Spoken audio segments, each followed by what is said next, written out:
ഇപ്പോൾ ഒരു വലിയ റിപ്പോർട്ട് പുറത്തു വരുന്നുണ്ട്. ഇസ്രായേലും ഇറാനും തമ്മിൽ വെടിനിർത്തലിനുള്ള സാധ്യത മുന്നിൽ തെളിയുന്നു എന്നുള്ളതാണ് ആ വാർത്ത. ലോകരാജ്യങ്ങൾക്ക് ആശ്വസിക്കാമെന്നുള്ള രീതിയിലാണ് ഈ റിപ്പോർട്ട് പുറത്തു വരുന്നത്.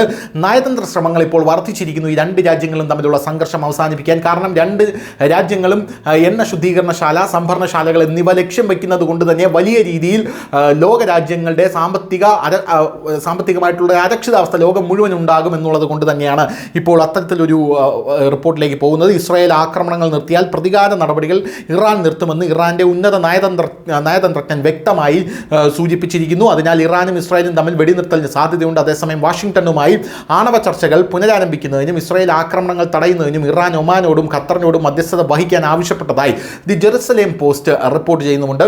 ഇസ്രായേലും ഇറാനും തമ്മിൽ ഒരു കടുത്ത യുദ്ധമാണ് നടക്കുന്നത്. ഇന്നലെ രാത്രി ഹൈഫയിൽ ഇസ്രായേൽ നടത്തിയ ആക്രമണത്തിൽ യുദ്ധത്തിൽ ആദ്യമായി ഉപയോഗിച്ച മിസൈലുകൾ ഇറാൻ ഉപയോഗിച്ചു. ഈ ആക്രമണത്തിൽ ഇമാദ്, ഗാദിർ, ഖൈബർ ഷഗർ മിസൈലുകളാണ് ഉപയോഗിച്ചത്. ഇറാനിൽ 138 പേർ മരിച്ചു എന്നുള്ള റിപ്പോർട്ടുകളാണ് പുറത്തു വരുന്നത്.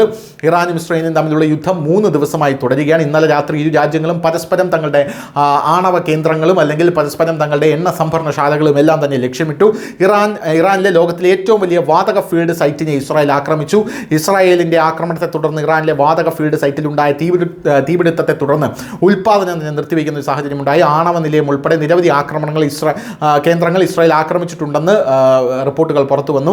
ഇതുമൂലം ഇറാന് 138 പേർ മരിച്ചു എന്നാണ് അറിയാൻ സാധിക്കുന്നത്. മറുവശത്ത് ശനിയാഴ്ച ഇറാൻ ഇസ്രായേലിന് നേരെ 50ലധികം ബാലിസ്റ്റിക് മിസൈലുകൾ തൊടുത്തുവിട്ടു. അതിൽ 7 ഇസ്രായേലികൾ കൊല്ലപ്പെട്ടു. അതേസമയം ഇസ്രായേൽ പ്രധാനമന്ത്രി നെതന്യാഹു ഇറാനെ ഭീഷണിപ്പെടുത്തുന്ന ഒരു സാഹചര്യമുണ്ടായി. ഇതൊരു തുടക്കം മാത്രമാണെന്നാണ് ഇപ്പോൾ നെതന്യാഹു ആ സമയത്ത് പറഞ്ഞത്. എന്തായിരുന്നാലും ഇപ്പോൾ വെടിനിർത്തലിനുള്ള സാധ്യതകൾ മുന്നിൽ തെളിയുന്നത് ലോകരാജ്യങ്ങൾക്ക് വലിയ ആശ്വാസമായി മാറുകയാണ് എന്നുള്ളതാണ് ഇപ്പോൾ ലഭിക്കുന്ന സുപ്രധാനമായിട്ടുള്ള വാർത്ത. News desk, news Malayalam.